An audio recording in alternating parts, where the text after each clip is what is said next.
మీరు మీ అభిమాన shows and serials TV కన్నా ముందు ఈటీవీ విన్ యాప్లో చూడండి. Download and subscribe to ETV win app. 99 రూపాయలు మాత్రమే.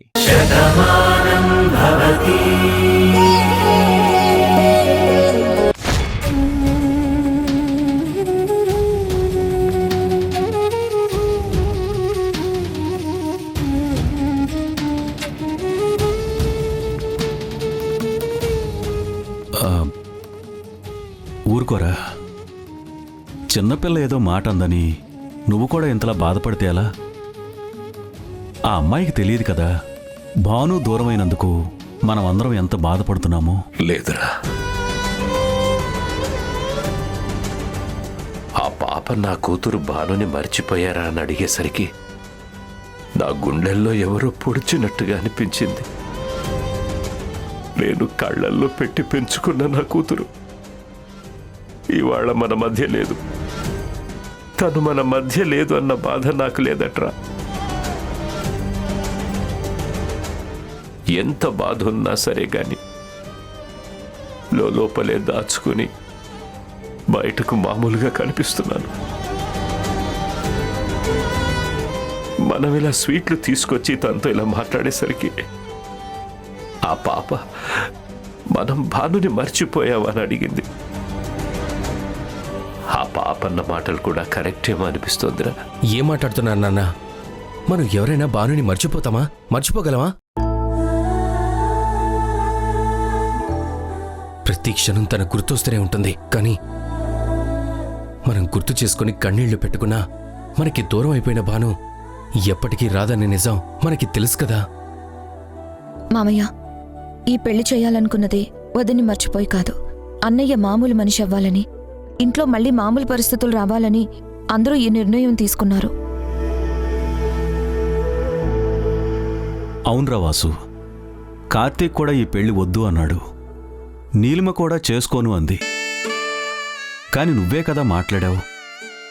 నీ కూతురు స్థానంలోకి మళ్ళీ నీ కూతుర్ని నువ్వే తీసుకొస్తున్నావు. నీలిమ భానులాగే ఉంది, భానులాగే ప్రవర్తిస్తుంది కూడా.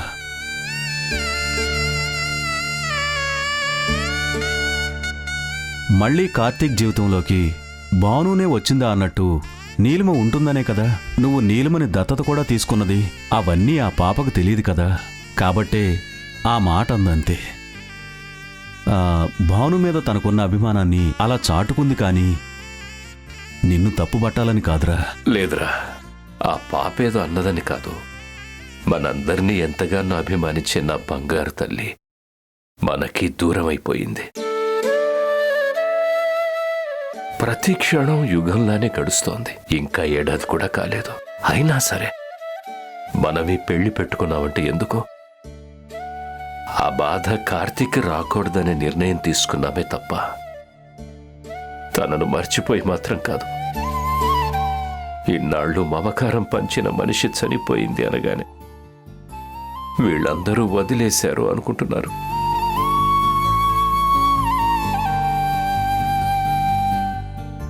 బాబుగారు, మీకు చెప్పేదాన్ని కాకపోయినా ఒక్క మాట చెప్తానండి.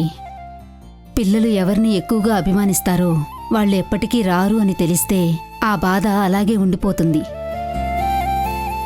భాను ఉన్నంతకాలం నెలకొక 2 సార్లు ఇక్కడికొచ్చి పిల్లలతో మాట్లాడి వాళ్ళకు కావలసినవన్నీ ఇచ్చిళ్ళేది. అలాంటక్క లేదనేసరికి వాళ్ళు తట్టుకోలేకపోయారు. ఇప్పుడు ఆ ఇంట్లోనే పెళ్లి జరుగుతుంది. మీరు స్వీట్లిచ్చారు అంటే అది వాళ్ళు తప్పుగా అనుకున్నారు, కానీ మీరు తప్పు చేసినట్టు కాదు సార్. అవునానా, భానుని గుండెల్లో చూసుకుంటున్న మీరు తనని ఎప్పటికీ మర్చిపోరు. మనం ఎవ్వరం కూడా భాను జ్ఞాపకం నుంచి బయటికి రాలేము. కానీ కాలంతో పాటు మనం కూడా ముందుకు వెళ్ళాలి కదా. మీరిలా బాధపడుతూ ఉంటే కార్తీక్ ఇంకెలా ఉంటాడు? తను ఇప్పటికీ పెళ్ళి అవసరమా అన్నట్టున్నాడు. కానీ తన జీవితం గురించే కదా ఆలోచించాం. అందుకే కదా మనం ఇదంతా చేస్తున్నాం. మీరిలా బాధపడితే నీలిమ కార్తీక్ కూడా ఈ పెళ్లి వద్దు అని అంటారు. ప్లీజ్ నాన్న, దయచేసి ఆ పని మాత్రం జరగకూడదు. నా చిట్టి తల్లికి కార్తీక్ అంటే ఎంతో ఇష్టం. కార్తీక్ ఎప్పుడూ బాధపడకూడదని ఎంతగానో కోరుకునేది. కానీ తనే దూరమైపోయి తన భర్తను బాధ పెడుతుందని తను ఊహించలేదు చూడు. ఆ బాధ నుండి కార్తీక్ని బయటకు తీసుకురావాలంటే ఈ పెళ్లి జరగాలరా. అంకుల్, ఏంటమ్మా? సారీ అంకుల్, మీరు స్వీట్లు తీసుకొస్తే అక్క గురించి మర్చిపోయారేమో అనుకున్నాను.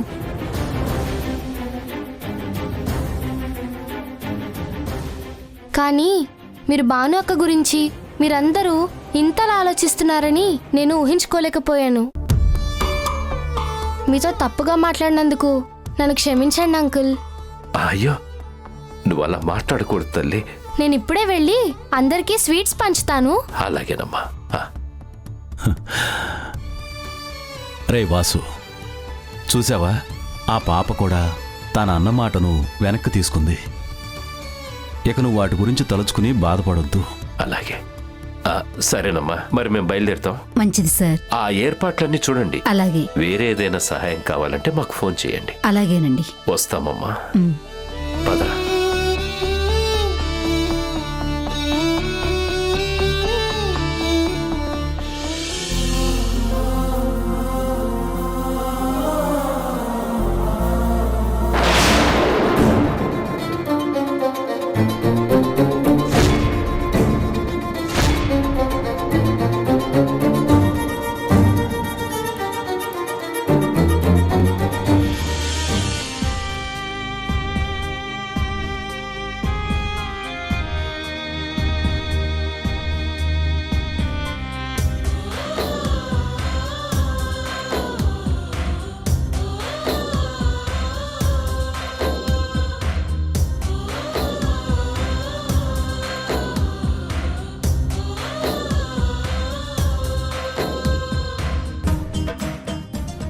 అమ్మా, వచ్చేసావా?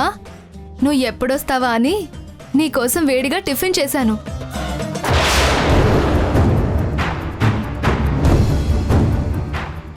ఏమండి? ఏమండి? ఏంటి ఏమైంది? చూడండి, ఎవరు ఇక్కడికి వచ్చారు. ఇల్లంతా ఎలా చిందరవందరగా చేశారో చూడండి. మీ మీద ఎవరికింత కోపం ఉందమ్మా? ఏముందండి, సాయం చేసిన వాళ్ళు అభిమానంతో చేస్తారు. ఒకరికి ద్రోహం చేయాలని ప్రయత్నిస్తే నిలదీసినందుకు నన్ను శత్రువుగా కొంతమంది చూస్తున్నారు. ఇది వాళ్ళు చేసిన పని అయి ఉంటుంది. అంటే ఉదయం నువ్వు ఆఫీస్కి వస్తున్నప్పుడు నిన్ను అడ్డగించి ఇబ్బంది పెట్టారు కదా, వాళ్ళేనా అమ్మా? ఏంటండి ఇది? ఆ అమ్మాయిని ఎవరో ఏడిపిస్తుంటే మీరు చూస్తూ ఎందుకు ఊరుకున్నారు? అక్కడే 4 తన్నాల్సింది. పొద్దున ఆ పనే జరిగిందే. అక్కడేమీ చేయలేక ఇదిగో ఇలా ఇంటికొచ్చి వాళ్ళ ప్రతాపం చూపించారు. అలాంటి వాళ్ళను వదలకూడదమ్మా. వెంటనే పోలీస్ కంప్లైంట్ ఇవ్వాలి. స్టేషన్ తీసుకెళ్లి పోలీస్ స్టైల్లో 3 రోజులు వాళ్ళకి మర్యాద చేయిస్తే దెబ్బకి దారిలోకి వస్తారు. ఇక్కడ ఎస్ఐ నాకు బాగా తెలుసు. వెంటనే వెళ్ళి కంప్లైంట్ ఇద్దాం పదమ్మా. వద్దండి, ఈసారికి వదిలేయండి. ఏంటమ్మా ఇది?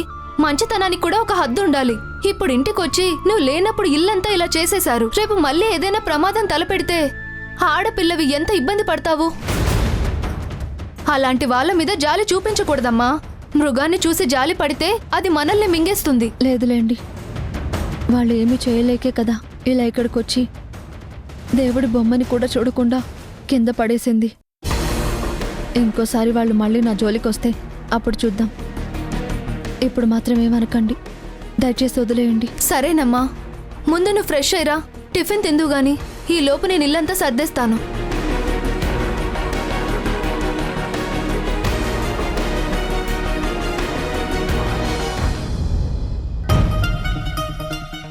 అమ్మా వచ్చారు.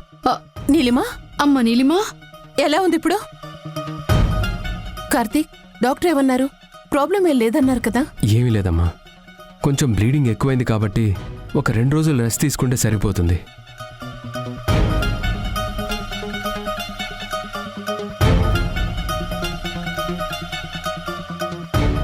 చూసావా ఎంత పని జరిగిందో? ఆ ఆపిల్ ముక్కలేవో నేను కోస్తానంటే వద్దని నన్ను పంపించేశావు. చూడు, నీ చేతికి ఎంత పెద్ద దెబ్బ తగిలిందో. పర్వాలేదు బామ్మ, ప్రాణమేం పోలేదు కదా. అయ్యో, ఏం మాటలమ్మా అవి? పెళ్లి కూతురివి అలా మాట్లాడొచ్చా? పెళ్లి దగ్గర పడుతున్న సమయంలో ఇలా గాయమయ్యేసరికి మా అందరికీ ఎంత బాధగా ఉంటుంది చెప్పు. అసలు ఇలా మాట్లాడకూడదు. అవునమ్మా, అసలు ఈ కార్యక్రమం అనుకున్న దగ్గర నుంచి ఏదో ఒక రూపంలో ఇబ్బందులు ఎదురవుతూనే ఉన్నాయి. వాటిని అధిగమించి పెళ్లికి వెళ్తున్నాము అనుకుంటే ఇప్పుడు నీకు ఇలా దెబ్బ తగిలితే ఎలా చెప్పు? అయినా ఇప్పుడు ఆ యాపిల్స్ కొయ్యకపోతే ఏమవుతుంది? చూడు నీకెలా అయిందో. అంతేనమ్మా, రాత బాగోలేకపోతే తాడు కూడా పాముగా మారుతుందంటారు కదా, ఇది కూడా అలాగే ఉంది. అయినా మేం చూసుకుంటాం కదా, ఆ పనులని నువ్వెందుకు అంటే నువ్వు వినిపించుకోవట్లేదు. చూడు ఇప్పుడు అందరూ ఎంత బాధపడుతున్నారో. ఏది అనుకోకుండా జరగదు, ఏదో ఒక కారణంతోనే జరుగుతుందని నాకు అనిపిస్తోంది. ఏంట కారణం? నీ మాటల్లో అర్థం వేరేలా ఉంది.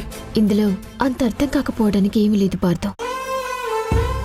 శుభకార్యం అనుకున్న దగ్గర నుంచి ఏదో ఒక అపశకనాలు కనిపిస్తూనే ఉన్నాయి. వాటిని దాటుకుని ముందుకు వెళ్దామని అందరూ అనుకుంటున్నారు, కానీ అవి మాత్రం మనకన్నా ముందే ఎదురొస్తున్నాయి. పసుపు కొమ్మలు దంచే కార్యక్రమం దగ్గర నుంచి ఈ రోజు నా చేతికి కట్టు వరకు ఇలా ప్రతిదీ పెళ్లికి సంబంధించిన ఒక కార్యక్రమం అనుకునేసరికి ఎదురుగా ఏదో ఒక ఇబ్బంది కనిపిస్తోంది. అందుకే ఈ పెళ్లి జరగటం అవసరమా అని నాకు అనిపిస్తోంది.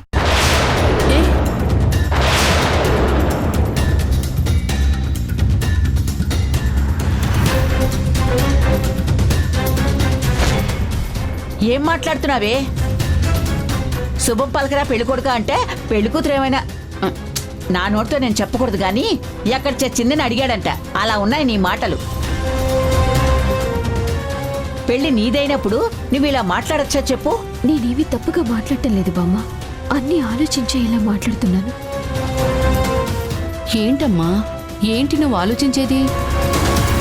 ఈ పెళ్లి ఎలా జరగాలా, ఎలా చెయ్యాలని మేమందరం ఆలోచిస్తుంటే నువ్వు మాత్రం ఆపాలని ఆలోచిస్తున్నావు.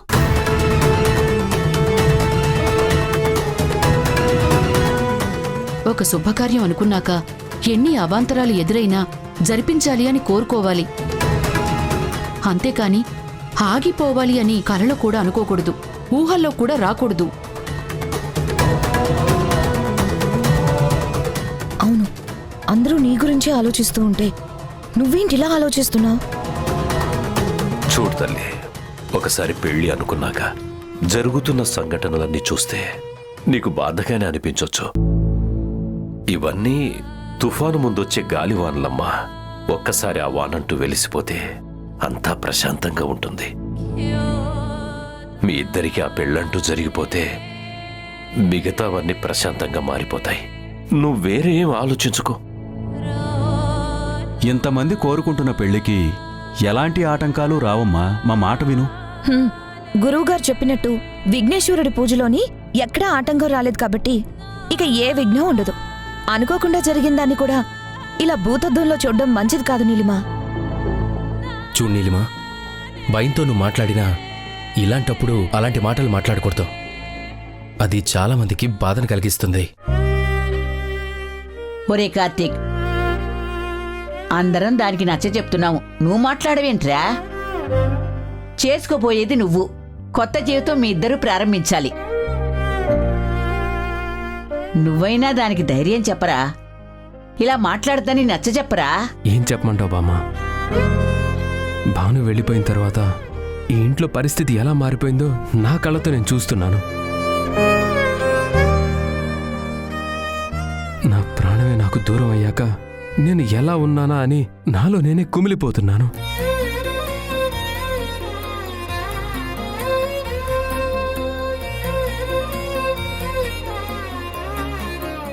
ఈ శుభకార్యం జరిగితే ఇంట్లో మార్పు వస్తుందని అమ్మ కోరుకుంది. కానీ ఈ శుభకార్యం అనుకోవడం వల్ల ఇన్ని జరుగుతున్నాయని నీలిమ బాధపడుతోంది. ఇలాంటి పరిస్థితుల్లో నేనేం మాట్లాడగలను, ఏం చెప్పగలను?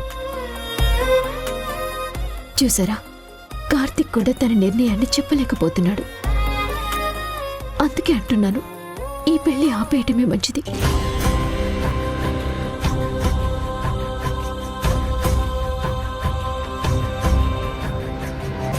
దయచేసి నా మాట వినండి, నన్ను అర్థం చేసుకోండి.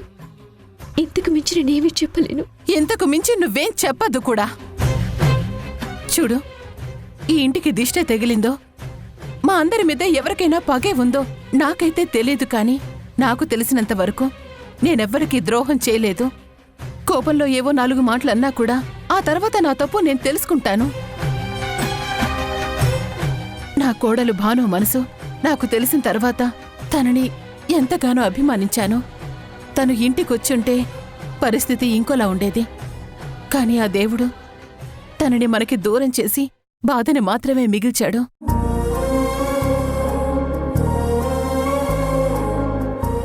కాని భాను ఈ కుటుంబం మీద పగపడుతుందని, తన వల్ల ఇదంతా జరుగుతుందని నేనెప్పుడూ అనుకోను. ఎందుకంటే భాను మనసేంటో, మనమందరం అంటే ఎంత అభిమానమో నాకు తెలుసు. అలాంటి భాను ఆత్మ కార్తీక్ బాధపడుతూ ఉంటే చూసి తట్టుకోలేదు. వాడి మొహంలో చిరునవ్వు రావాలి, వాడి జీవితంలో ఆనందం రావాలి, ఈ ఇంట్లో సంతోషం రావాలి. అలా జరగాలంటే నా కొడుకు ఒంటరిగా ఉండకూడదు. వాడికి తోడు కావాలి. అది వాణ్ణి ఎంతగానో ప్రేమించే నువ్వే ఉండాలి. మనం ప్రేమించేవాళ్లు మనకి దూరమైనా, మనల్ని ప్రేమించేవాళ్లు మన జీవితంలో ఉంటే ఆ జీవితం బావుంటుందని భానుయే చెప్పేది. అందుకే మీ ఇద్దరికీ పెళ్లి చేయాలని నేను నిర్ణయించుకున్నాను. ఇలాంటి చిన్న చిన్న ఆటంకాలు ఎన్ని ఎదురైనా వాటన్నిటినీ అధిగమించి మీ పెళ్లి జరుగుతుంది.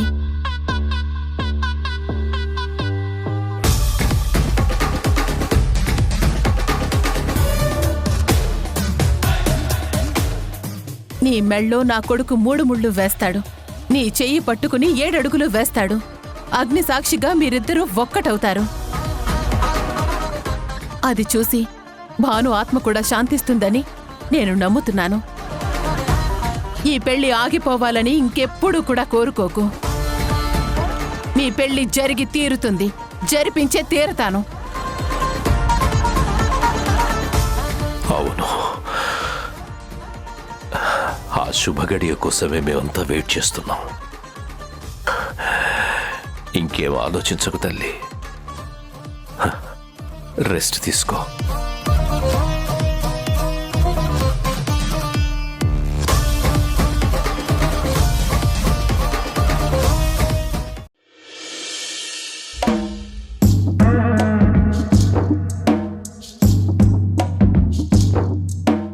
ఏంటి మురారి ఇది?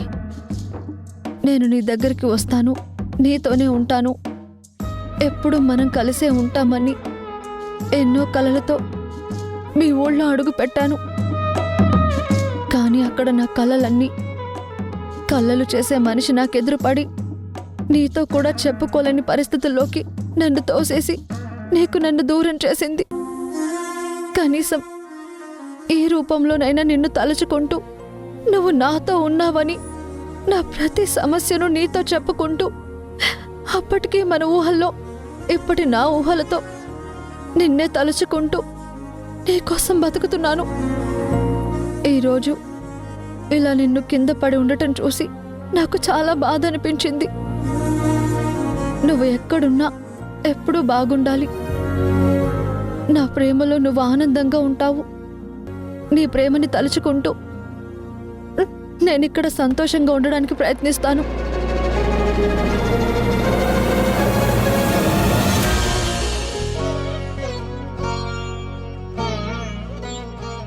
సత్య, ఏం చేస్తున్నావు?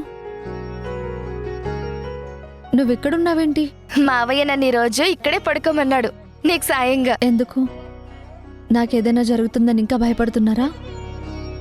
మీరంతా ఉన్నారు కదా. మేమందరమూ ఉన్నాం. నిన్ను కంటికి రెప్పలా చూసుకోవాల్సిన బాధ్యత అందరి మీద ఉంది. అందుకే నేను నీకు తోడుగా ఇక్కడే పడుకుంటాను.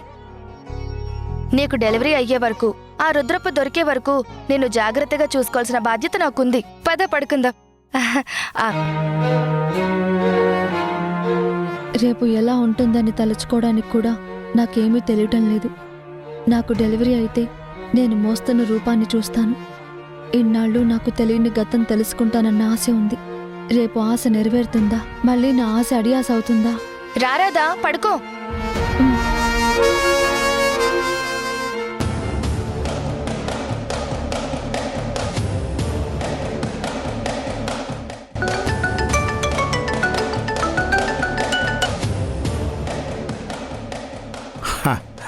నీ ఫోన్ కోసం ఎదురు చూస్తున్నాను జయప్రద. రేపు ఈ ప్రపంచానికి సూర్యోదయం కావాలి, కానీ రాధకి మాత్రం అస్తమయం కావాలి. అది జరగాలని నేను కోరుకుంటున్నాను. రేపు అనేది దాని జీవితానికి చివరి రోజు కావాలి. రేపటి రోజే నా ఆశ నెరవేరే రోజు అవ్వాలి. ఏం చేసేనతనని తన్ని నేనొక చోటికి తీసుకొస్తాను. నువ్వు నీ మనుషులతో వచ్చి ఆ రాధని చంపేయి. రాధ ఇక మురారి ఊహల్లోనే ఉండాలి, కానీ వాస్తవంలో కనిపించకూడదు. తర్వాత ఆ ఊహని నేను చంపేసి నా కూతుర్ని నా తమ్ముడి జీవితంలోకి తీసుకొస్తాను. తప్పకుండా జయప్రద. ఏ ఆశయం కోసం అయితే నేను ఇంత రహస్యంగా బతుకుతున్నానో అదంతా రేపటితో పూర్తయిపోతుంది.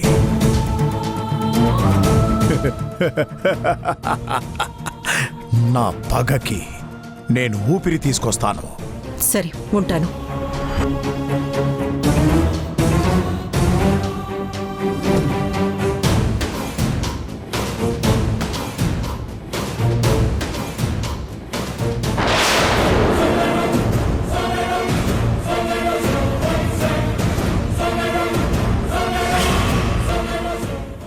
ఎన్నో ఆటంకాల్ని, ఎన్నో అపశకునాల్ని దాటుకొని ఇదిగో పెళ్లి రోజు దాకా వచ్చేసాం. ఎన్ని రోజులు అమ్మ కడుపులో ఉన్న నువ్వు ఈ రోజు అమ్మని చూడబోతున్నావు.